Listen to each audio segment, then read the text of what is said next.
శ్రీ నరసింహాయ నమః.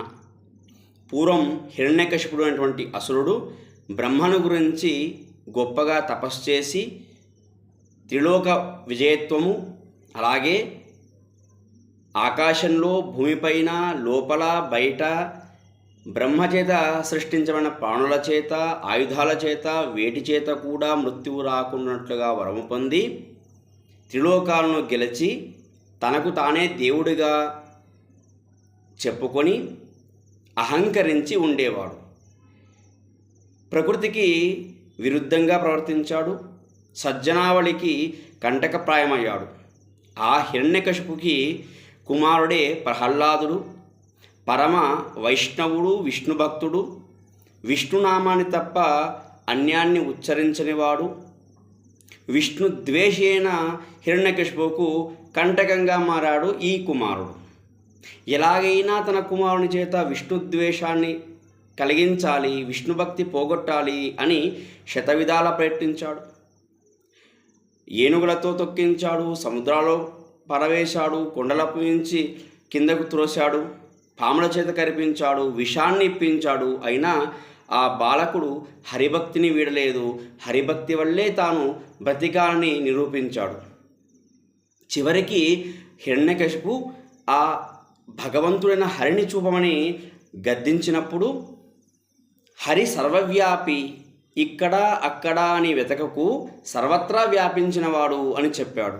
అప్పుడు ఆ సభామండపంలో ఒక స్తంభాన్ని చూపి, ఇందులో హరిని చూపగలవా అని అడిగాడు ఆ హిరణ్యకశిపుడు.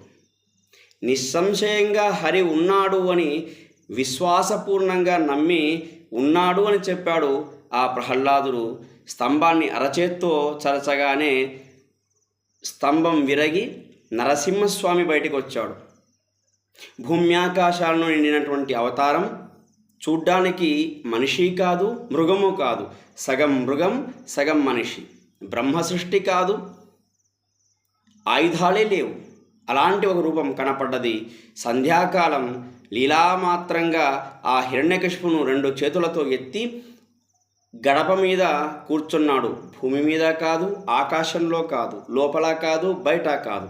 అలాంటి ఆ నరసింహస్వామి తన తొడల మీద హిరణ్యకశిపును ఉంచి 2 చేతులతో గట్టిగా పట్టి, 2 చేతులతో అంటే ఇంకో 2 చేతులతో తన ఆ హిరణ్యకశిపుని ఉదరాన్ని చీల్చి, ఇంకా 2 చేతులతో మాంసాన్ని చెల్లాపిల్లిగా చల్లుతూ, ఇంకా 2 చేతులతో ఆ ఆంత్రమాల అంటే పేగులను తీసి మాలాకారంగా ధరించి 8 చేతులయ్యాయి. ఇంక8 చేతులలో ధనస్సు, చాపము, శంఖచక్రాలు, అంకుశము, పాశము, అలాగే కత్తి, డాలు పట్టుకొని ఇలా షోడశబాహు నరసింహస్వామిగా అవతరించి తనను నమ్ముకున్న భక్తుల్ని ఉద్ధరించాడు.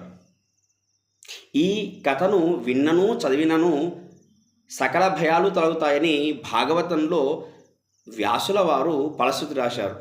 ఈ నరసింహ అవతారం యొక్క ముఖ్య సందేశం ఏంటంటే, భగవంతుడు సర్వవ్యాపి, అలాగే భక్తుడు పిలవంగానే వస్తాడు అని చెప్పడం.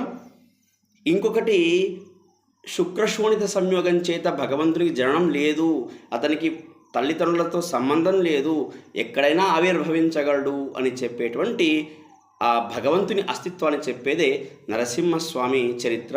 స్వస్తి.